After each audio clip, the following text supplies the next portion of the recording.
This is the Ohtani line. Now that he is on the Dodgers, they can fix it. They can move it back up. Hello and welcome to Baseball Barbacast, the only baseball podcast in the world who thinks that MLB All-Stars should have ranked choice voting. I'm Jake Mintz. That's Jordan Schusterman, and we need to make this more confusing and complicated and convoluted for fans. What do you think? Yeah, I think so. I think all these different phases and deadlines and how many people make the first cut and the second cut not messy enough. We are going to talk about some all-star voting updates later on in this Wednesday edition of Baseball Barbacast, but we had a wonderful slate of Tuesday night action that we are going to get to first, and that is our opener.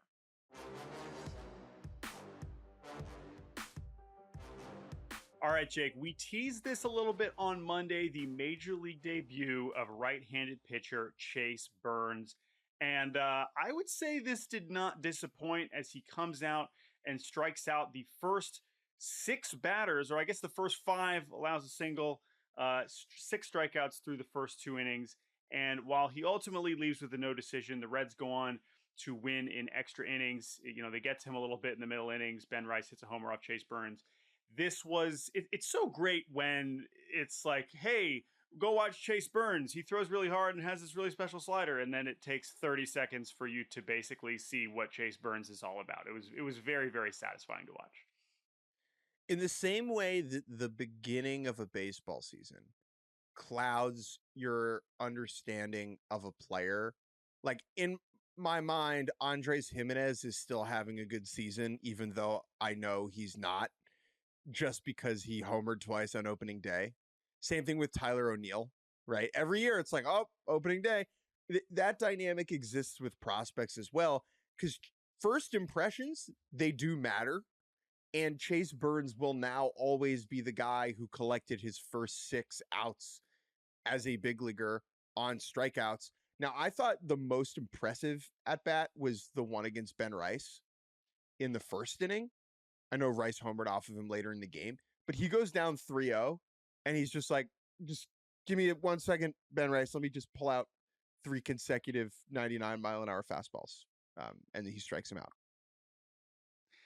Yeah, and that's what Chase Burns can do for you. And I think it's cool too. Like this has happened quite quickly for Chase Burns, relatively. But as two people that watch a lot of college baseball, like he is was a main character in college baseball immediately upon being a freshman at Tennessee and then transferring to Wake Forest. And so we've watched plenty of Chase Burns, and that's not just to say like, oh my God, like we knew about this guy first.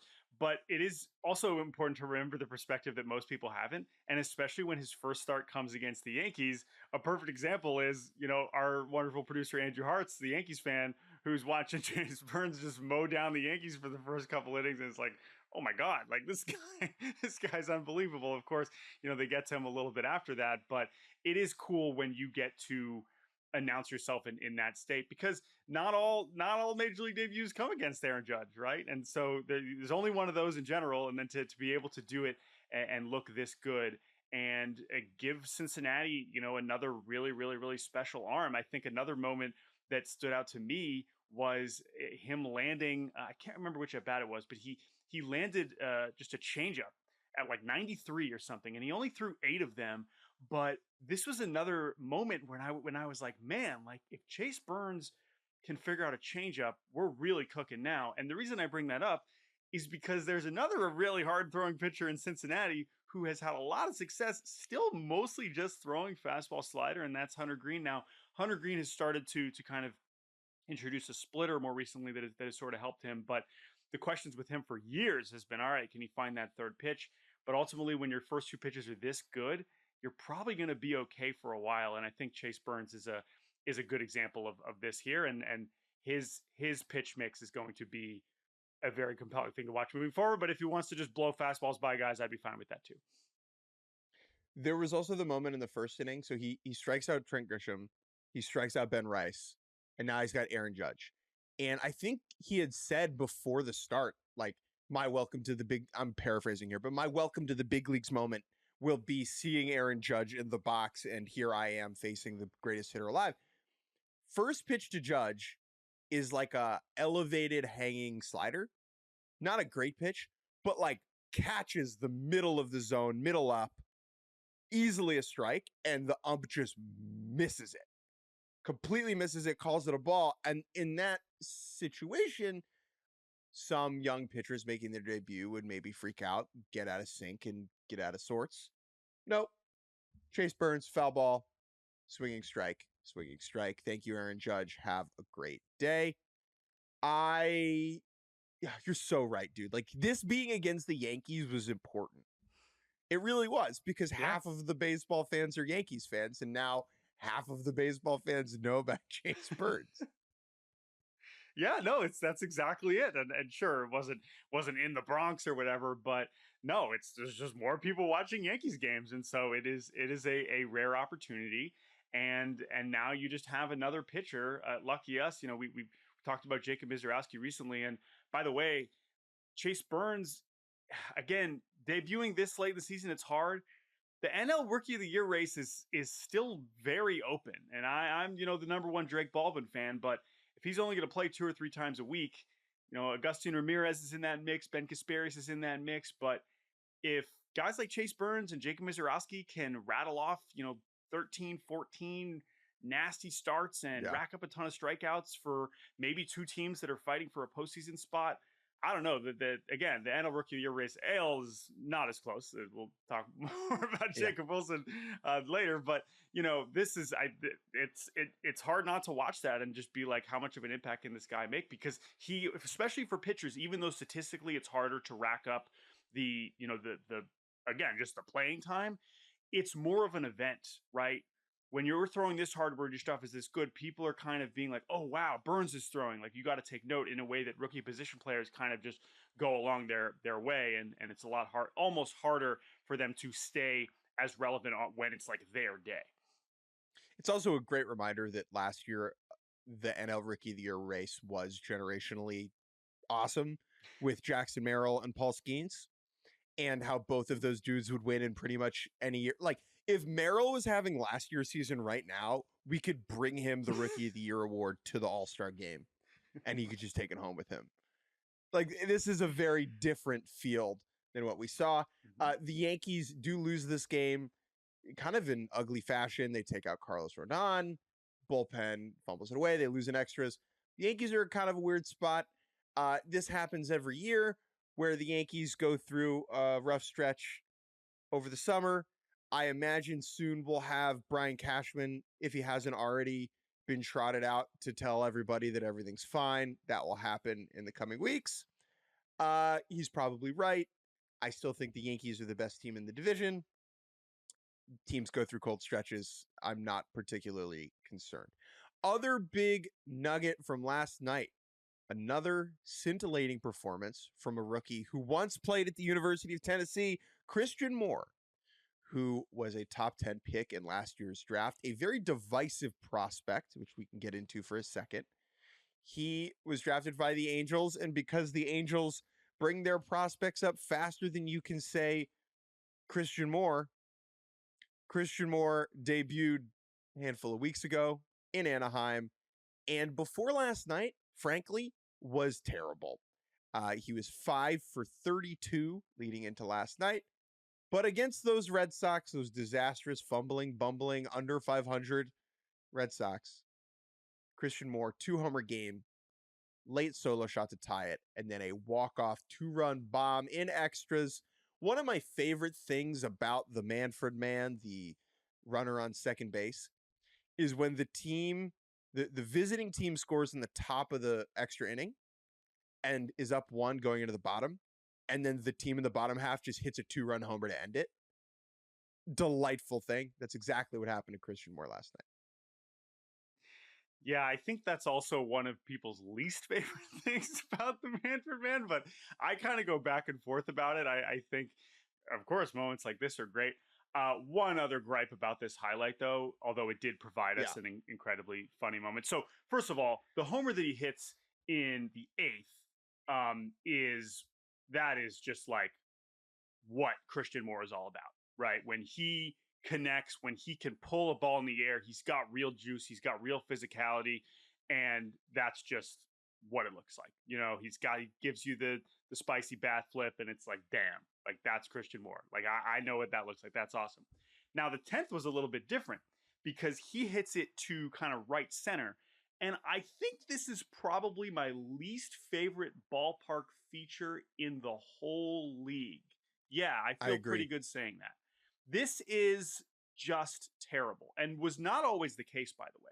A few years ago, the Angels decided to move the essentially what is a home run line down on their tall right field wall to like midway, but they didn't change anything about the wall.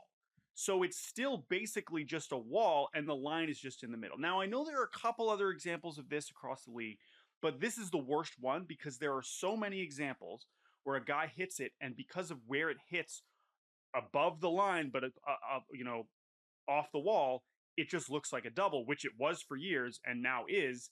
In this case, it confuses Christian Moore.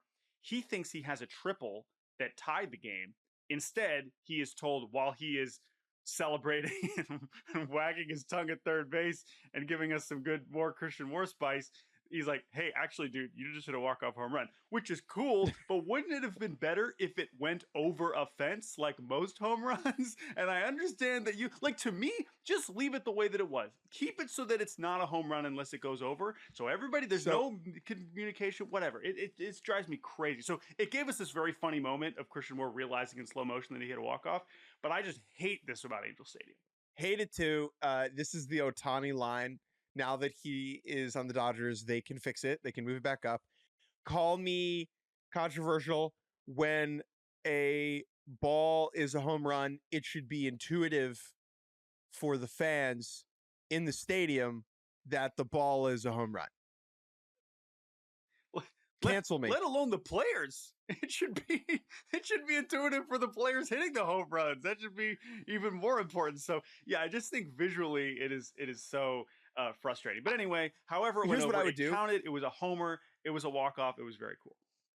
Edit, if you're gonna do this, the other part of the wall should be a different material so the sound is different. Like it should be Mm, at least in some places, like in Houston, when it hits off that big wall to deep left, like it is a different material.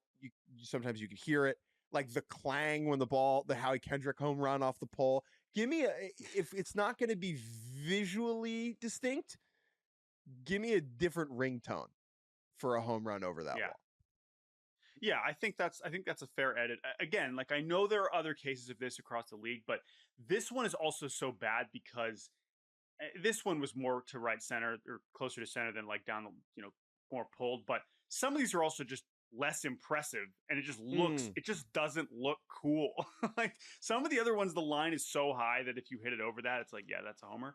But I don't know. This one just drives me crazy. Anyway, let's get back to Christian Moore, the player, because once again we have this Angels pick that is just rushed to the big leagues, and I think people around the game question the Angels' strategy in this, but for the most part, like again, we know the Angels still haven't won anything in a while. They are now in vicinity of the very underwhelming AL wildcard race. But I do think in this case now, when you have a player like Christian Moore, this is closer to whereas like Nolan Shanuel, who has proven to have enough on base ability to be a competent major leaguer, like credit to him. Christian Moore is kind of bringing some energy that kind of guys like Zach Neto have, but that's kind of what's exciting, I think, about having adding him into the mix. Now the reality is how well the hit tool is going to translate over a larger sample this quickly. I think what we saw over these first few weeks is that it might take a while. So it's a good reminder that he's capable of moments like this, which is fun and very valuable to the Angels. How often is he going to be able to do this? We'll see, but he is one hell of a competitor and one hell of a talent. And I'm excited to see him continue to try to adjust because he's very capable of giving us moments like this. Quickly on the Angels, do you know how many games under 500 the Angels are right now? I think one, right? One. Do you know how many games under 500 the Red Sox are right now? I think it's the same. I think it's the same answer. I think they've played two more games, but yeah, the Boston Red Sox are under 500 through 81 games, I believe. Garrett Crochet was marvelous again, and the Red Sox lost in extra innings again. They have played, I think, the most extra inning games in baseball. I think they've had the most walk-offs in baseball, both directions, and they are the Red Sox. They are just I don't. How can we be surprised at this point? It has to be maddening. If the Red Sox fans are going to have play games like this, I have to imagine most of their fans would prefer they were doing it on East Coast Standard Time. Very true. Before we talk about Mets Braves, just a quick word on PCA's. Was this a brain fart or a brain diarrhea?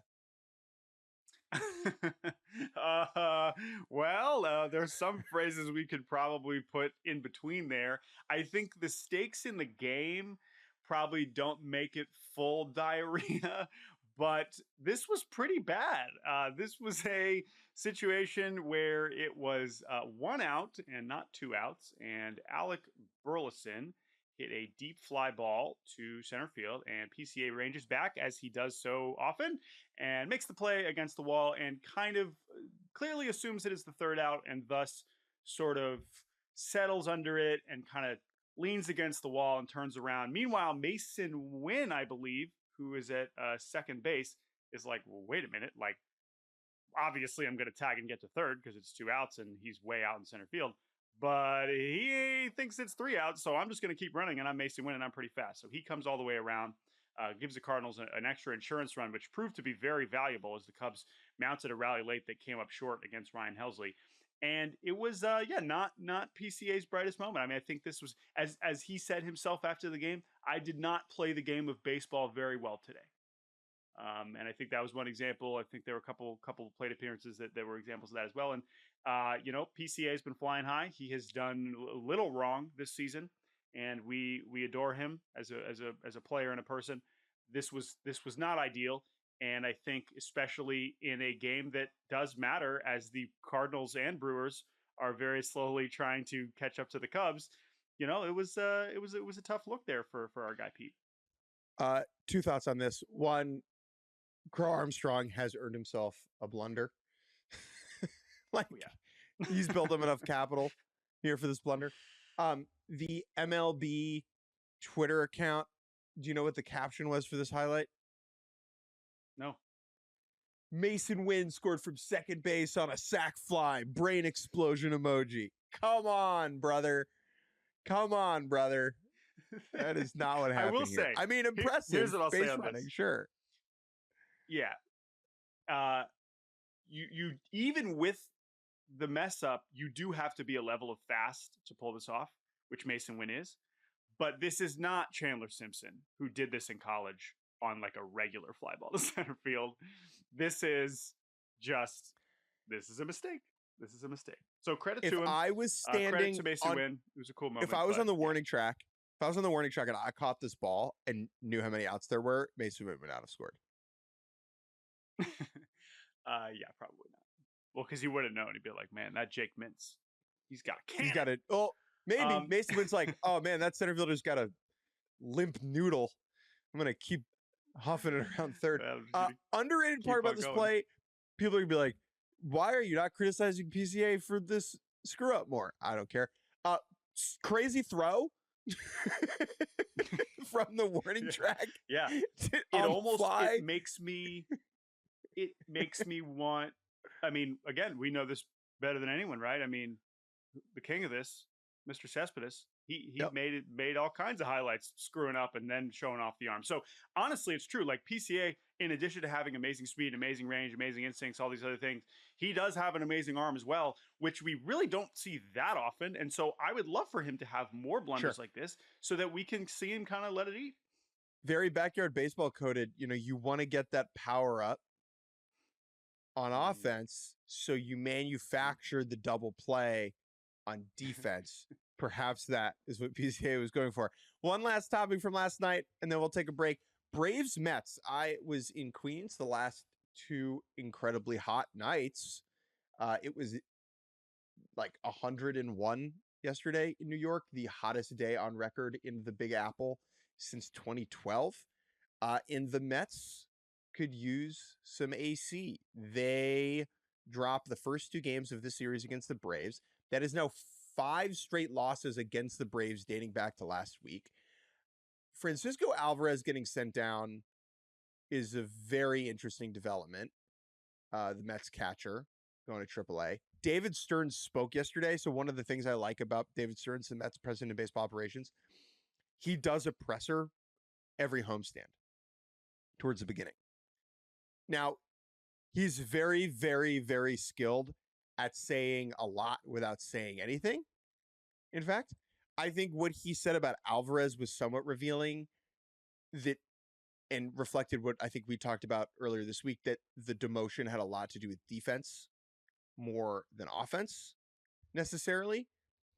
The encouraging thing for the Mets last night, Frankie Montas good in his first start back, went 5 scoreless on 80 pitches, gets taken out because it's hot, first start back.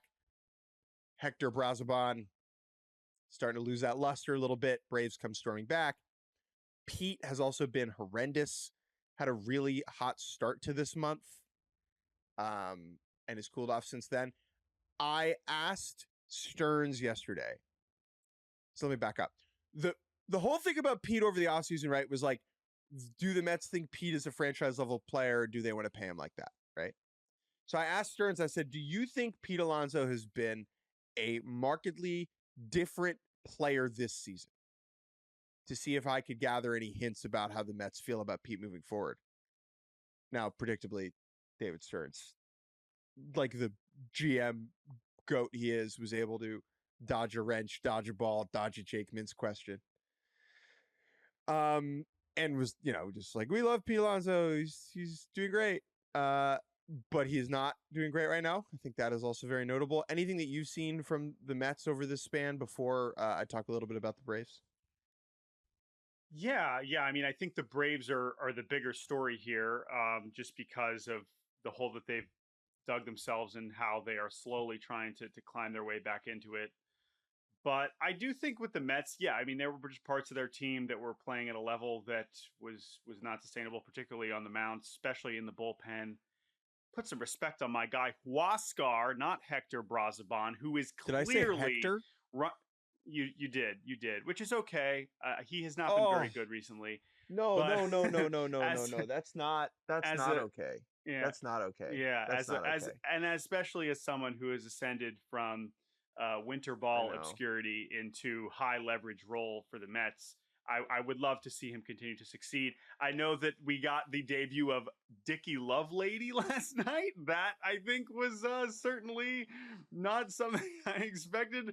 This was just a bizarre storyline, considering Richard Lovelady has been in the big leagues for the last few years, and now, like, I guess, but this is another example, weirdly, that I realize that a lot of people did not know that he's been in the big leagues, has never seen the name before. And so when you just get this press release that says Mets signed Dickie Lovelady, you're like, what is this, like a April Fool's joke? Like, what's going on here? Like, no, he's been around. He's just been Richard until I guess 5 minutes ago.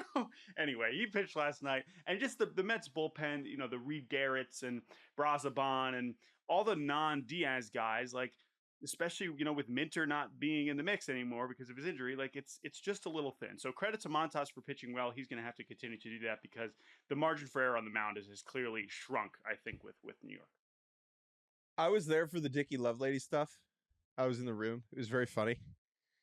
Uh, I think he just wanted it to be clear that, like, you can call him Dickie, and then it sort of spiraled into, like, now we're all calling him Dickie Lovelady.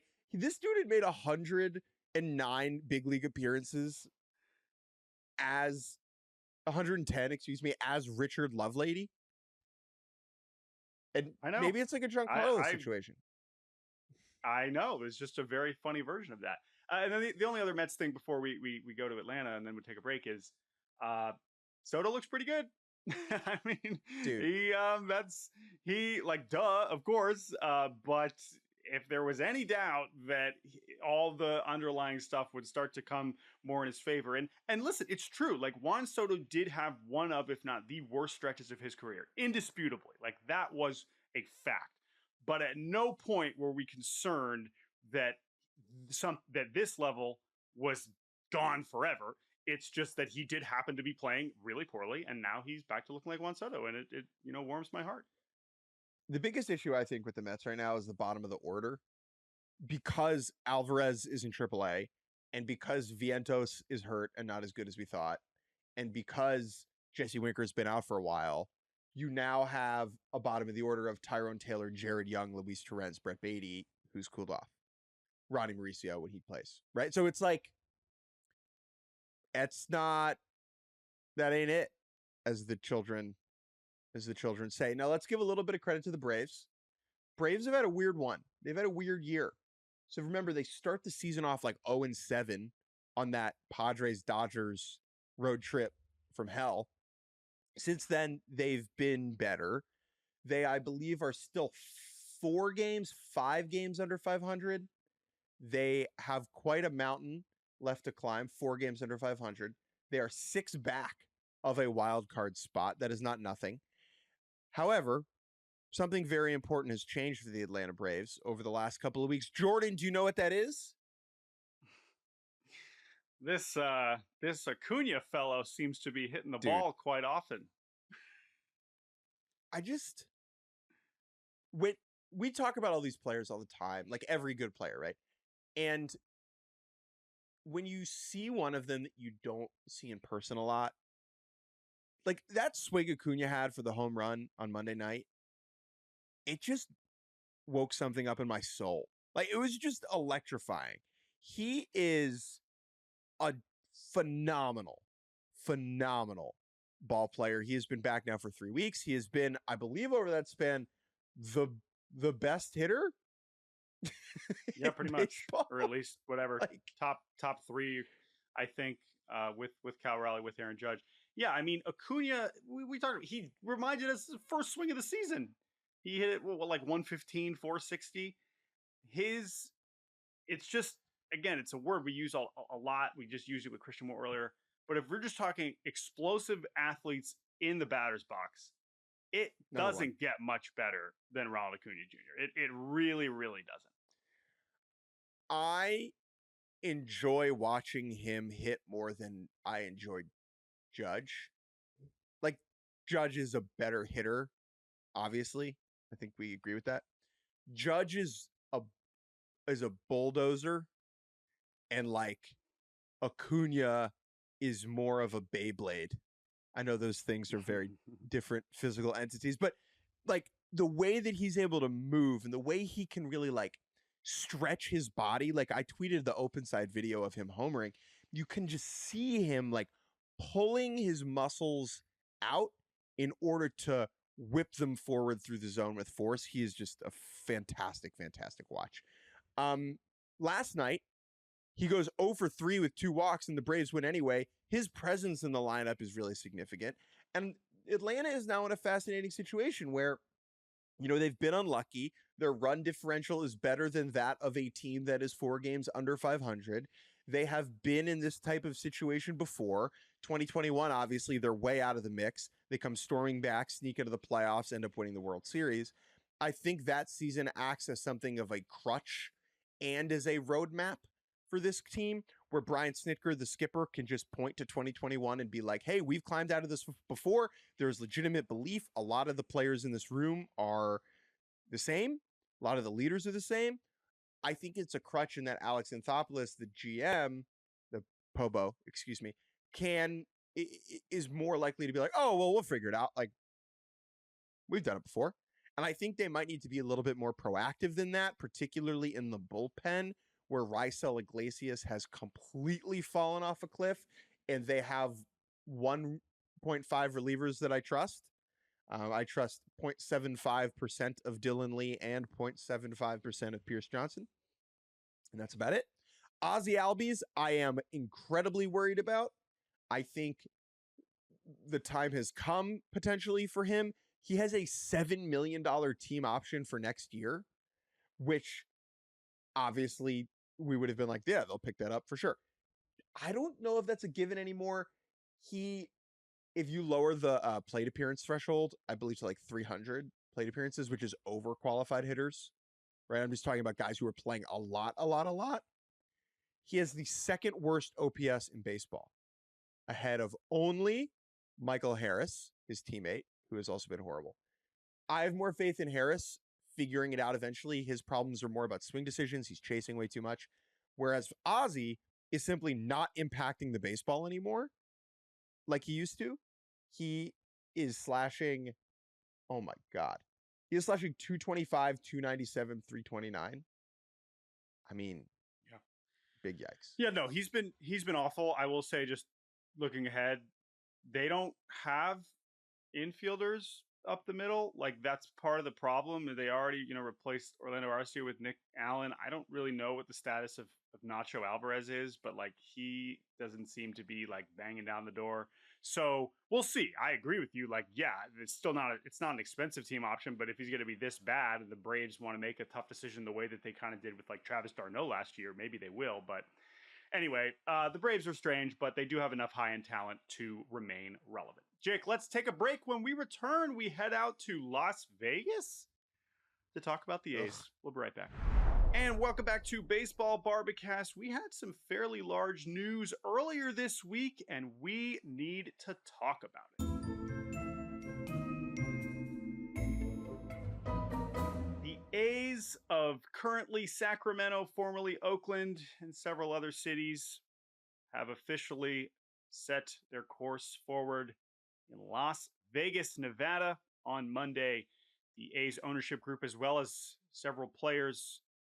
I don't know if, I assume Marcotte was there. Anyway, all the A's adjacent folks were there on their off day in Las Vegas to put some shovels in the ground, or fake shovels in the fake ground, near the site where the A's intend to build a new stadium in time to open for 2028 is the opening day.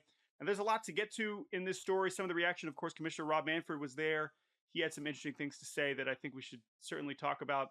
But let's go deep on the very, very specific, or very basic premise here, which is construction. Because this is, when you have the photo op like this, it is about, okay, we are going to begin building this baseball stadium, and the shovels in the ground. That's what shows this.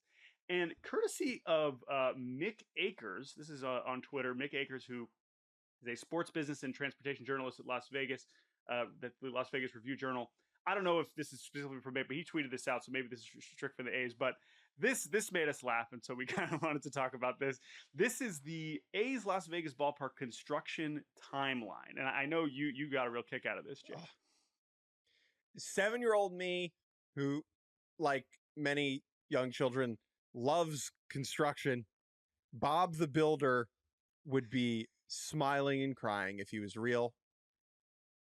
2025 milestones: concrete start, tower cranes in place, first buttress, and first concrete column. Jordan, thoughts? Yeah. First, how many buttresses are there? What is that? Why is that the first thing to happen? I don't know, but I am excited to find out. You make a great point about the first buttress. Like, anybody can build a first buttress, but it's really getting that second, that third buttress to buttress the first buttress that gets things rolling moving forward. In 2026, we've got steel start, first slab on grade pour, and then the buttress complete and the precast start in 2026. 2027, sweet finishings, topping out of structural steel. And then we have some things that I've heard of: seat install, suites complete. This is great. See, first slab on grade pour is going to be in 26. So mark your calendars, Barbacast listeners. Yeah. Oh man. Yeah. I'm throwing it in the calendar, just so, my wife's always telling me, like, hey, can you please, like, if you're going somewhere, can you please put it on the shared calendar? Yeah. And I will make sure that first slab on grade pour is on there, so that when the day comes, she's not like, I thought that was in 2027. And it's like, no, it's a 2026 milestone. Let's be very clear. Again, though, it says buttress complete in 2026. So does that mean there is just one, or are there multiple? Like, I don't know. Anyway, the point is, I love learning about construction. I do love Bob the Builder. Can he build an A's Las Vegas ballpark by 2028? I think that's the real question, right? I mean, this would seem to signify that the plans are officially in motion. I think leading up to this day, we have had a lot of skepticism whether this ownership group can get this done. And I think we can maintain some level of skepticism. But now, with this construction timeline, with these A's emblazoned shovels in the ground, sort of near where they're building the stadium, all right, let's see it. You better be opening on opening day 2028. And there are a couple of things said at this press conference that really stood out to me. But I want to kick it back to you for your kind of broad takeaways. I don't know how much of the kind of speeches that you saw from John Fisher, who again, like we just don't see speak publicly very often. But this is, of course, a situation where he is going to do that. Anything from Fisher or Manfred that stood out to you? Because there was one quote from someone else that really stood out to me. Manfred first. Manfred Okay. being incredibly definitive about his intentions. I believe he said, I will be back here in 20. Here you go. I will tell you one thing absolutely for certain. I will be here opening day 2028 to celebrate with John Fisher, his entire team, and I hope the entire state of Nevada. I think it will probably get done. There is reason to doubt this organization's ability to do this. Rob Manfred putting his shovel in the ground on this. We'll see if it ends up happening. The thing that I liked least about this entire event is the idea that John Fisher is a victim, is a survivor, has persevered through strife and tribulation to emerge as the conquering hero of the Las Vegas desert, right? There were various questions. A's cast had like a red carpet thing in front, and the team president was asked about John Fisher. This is via at Ricky Blog on Twitter. A's president Mark Bedane says the Fisher family has, quote, taken a lot of unfair abuse throughout the stadium process. I would probably describe uprooting an entire franchise that had been in a place for a half century and moving it to the middle of the Las Vegas desert. I would call that legitimate criticism and not unfair abuse, but that's just me. So that whole dynamic of the victimization of John Fisher has felt very icky. This event as a whole was very wonky. It was reported that the equipment in the background of the shot was just a rental, and those are not the actual bulldozers that will be bulldozing when ground is actually finally broken. The visual of digging into what appeared to be like an enormous A's style, like planter box indoors in an air conditioned area. I know it is Vegas and it is very hot in the summer, but that's the whole thing, right? That's the whole thing. It's Vegas and it'll be very hot in the summer. It was all just a little dorky and wonky, and playing Center Field by John Fogerty as the confetti fell following the shovels going in the ground. Come on, man. Like let's do better than that. Yeah. So I mean, your first point is spot on. Like to me, anything involved with this that they are going to go out of their way to look back and make it at all some sort of retroactive, like, man, look what we've been through, is so gross and disappointing. Like, look forward. You're here. You're building a new stadium in Vegas. It should be entirely about Vegas, as far as I'm concerned, because there is nothing you're going to say to the people of Oakland that's going to make them feel any better. And if you want to trot out all these legends of the franchise, like Dave Stewart, an Oakland native, to promote this project, I mean, I understand why you're doing that. And I guess credit to these guys for being professional and showing up and, supporting the franchise that supported them many years ago and under very different circumstances. But that was also a little icky to see. But I think the thing that stood out to me, the quote that stood out to me, the two things. So a lot of what Rob Manfred has spoken about why Vegas is, and this is not just Rob Manfred, but the other sports that have now gone to Las Vegas, of course, football and hockey and so be it, is, oh, Vegas is different. Like, it's a smaller market. It is going to be a much smaller market than a lot of these other major league markets, but the tourism, right? Oh my gosh, everyone's going to Vegas left and right. Who doesn't want to go to Vegas all the time?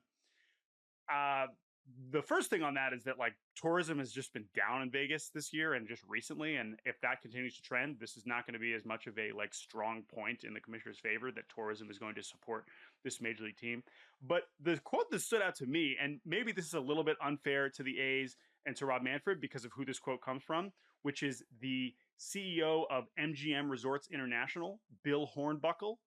Great name. Oh, Bad quote. Hornbuckle. This Hornbuckle talked? Yeah. Hornbuckle talk. Dude, yeah, of course. You know about Hornbuckle, right? Please, I assume you're making a joke, but if you have stuff to tell me about Bill Hornbuckle, no, by I'm all not means, making and a then I joke. will proceed.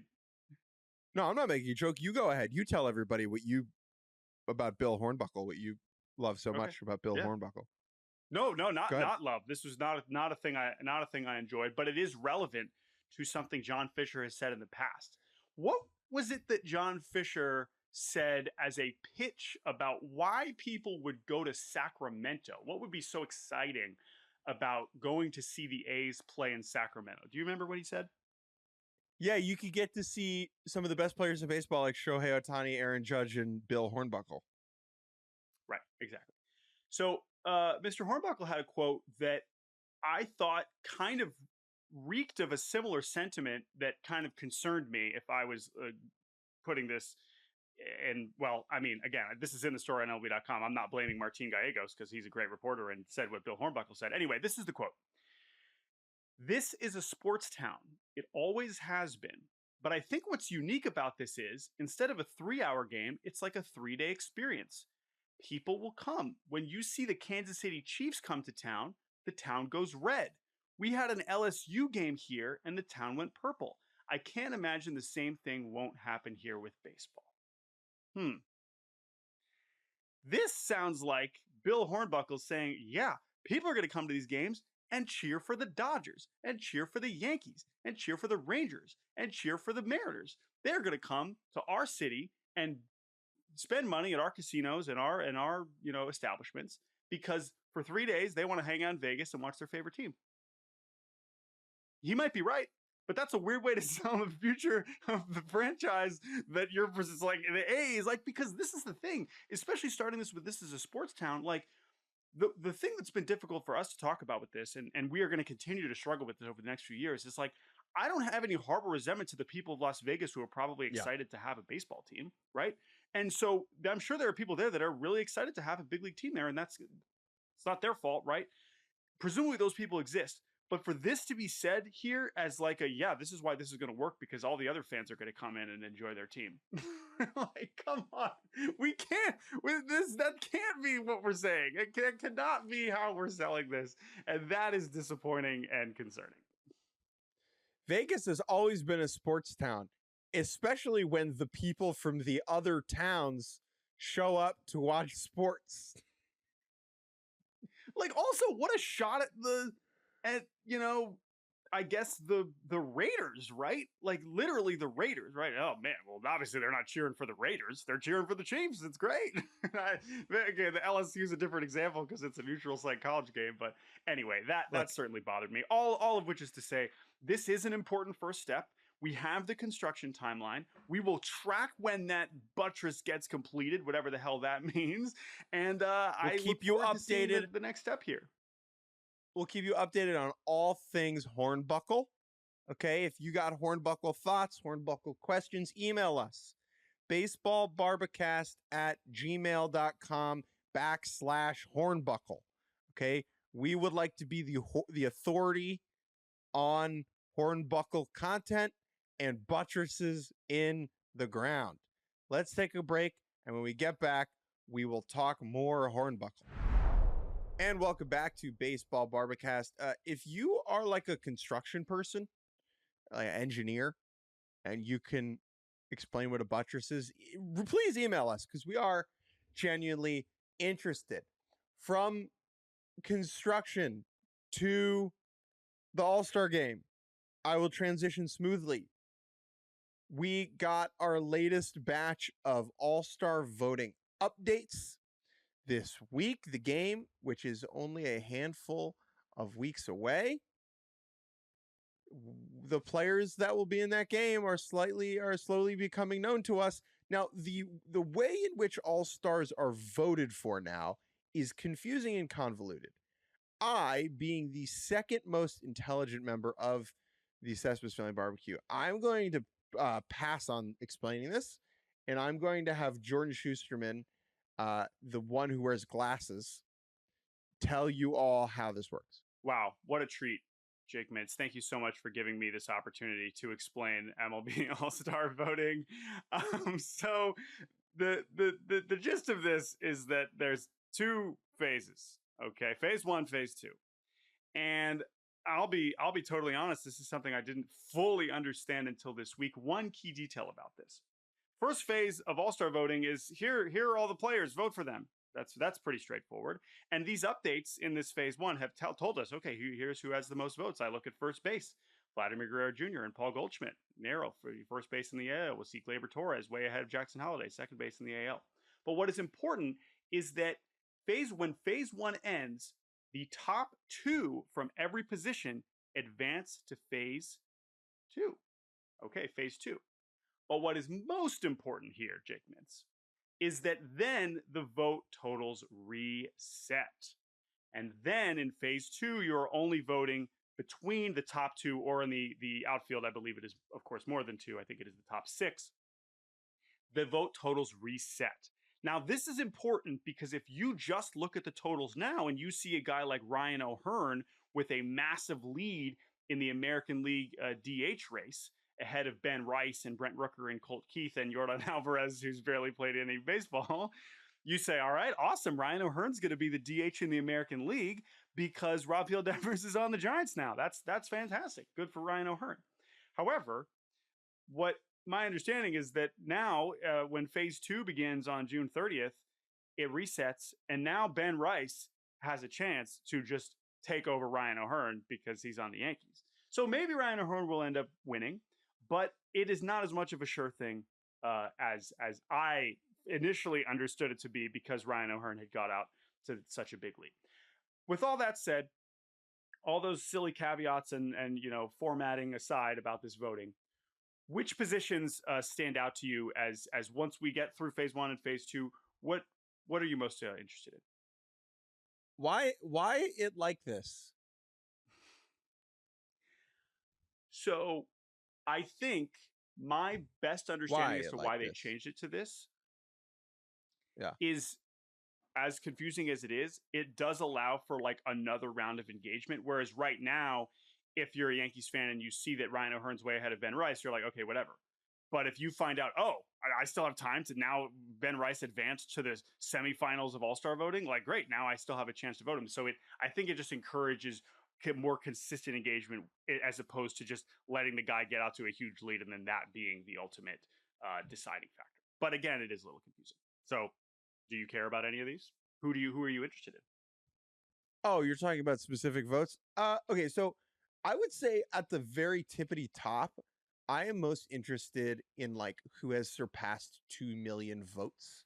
So all the dudes above 2 million votes there's 5 of them as far as I can tell. 3 Dodgers, Shohei Ohtani, Freddie Freeman, and Will Smith. Good job, guys. Aaron Judge. Good job, Aaron. And then Pete Crow Armstrong, who I guess all these votes were before he embarrassed himself, the Cubs, and the sport of baseball by forgetting how many outs there were yesterday. But that just feels significant to me that Pete Crow Armstrong is 5th overall in All-Star voting. I think it shows that his breakout season really has crossed over in a significant way, where he's got more votes than any other of the very talented NL outfielders. He is almost 1 million votes ahead of Juan Soto, right? That is really remarkable to me. As far as the position battles go, I'm kind of less intrigued by that.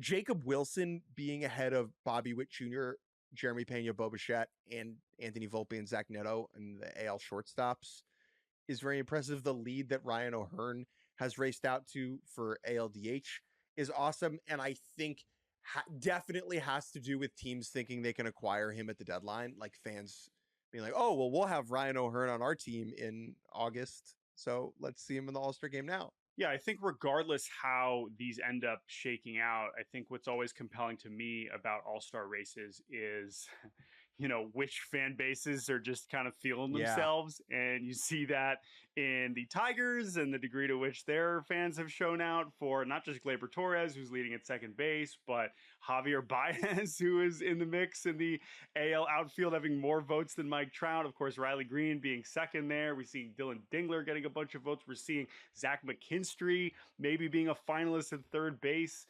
in the American League. So that's cool. And then the Cubs. I mean, you mentioned PCA. Like, it's not surprising that the Cubs having a good season is getting some guys like PCA some serious love.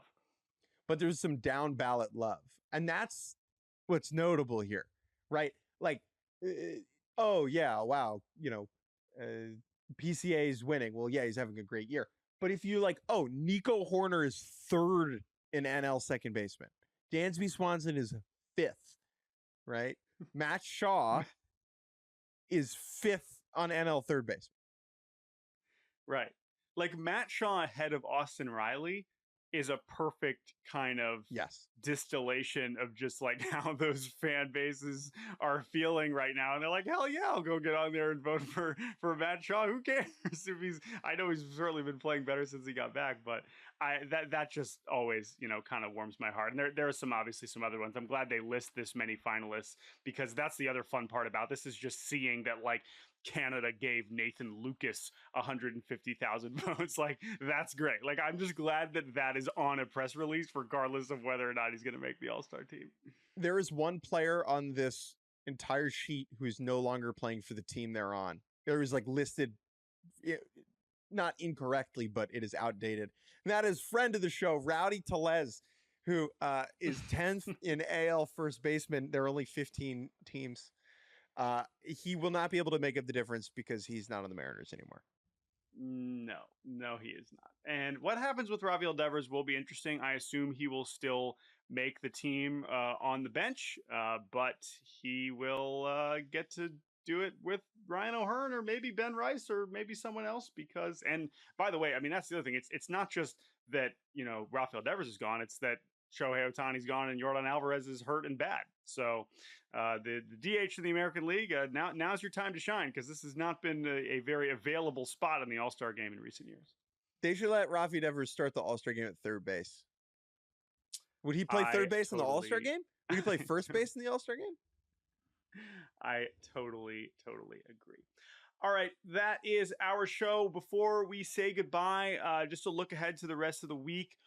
Tonight on Wednesday, I will be at Progressive Field watching Max Scherzer make his second start of the season. He, of course, has been injured, has had a thumb issue, and again, it's kind of the same thing as we talk about with Kershaw. I know Kershaw's already been back for a while and has been pitching quite well, but when you're talking about pitchers of this stature, even with Verlander, who's been kind of having an underwhelming and unremarkable season, every outing for these guys is still important and still interesting, because you're just always wondering what they have left. And in Scherzer's case in particular, because of all the injuries that he's dealt with, because he's on a new team and had this weird first impression where he throws 3 innings and then is immediately on the injured list, I'm excited to see what it looks like. And talking to some Blue Jays yesterday about Scherzer and just kind of understanding what is very apparent about him is that he's around. He is still every bit the obsessed competitor, even when he is on the IL, and he is sitting in the dugout and he's sitting by John Schneider and he is talking ball nonstop, even though he is unable to pitch. And now he's going to get back into this Blue Jays rotation, which is sort of slowly rounding into form. I know Bowden Francis has been hurt and kind of disappointing. So we'll see what Scherzer can give them. He is about to turn 41 in about a month. And so we will see what the future Hall of Famer has in store for the Jays of Toronto. So looking forward to that. And then if you want the next generation of pitchers, by the time you're listening to this, it's probably already in progress or has already happened. But Mizorowski versus Skeens on a Wednesday afternoon, that is delightful. And I hope that gets the shine it deserves as a nice little getaway day game for two clubs that don't normally get very much attention. So we will see what happens there. Otherwise, thank you all for listening. Thank you to TJ Brassel and Andrew Hartz for producing. You can email us about construction at baseballbarbacast@gmail.com, and we will be back later this week. Talk to you on Friday. Bye-bye.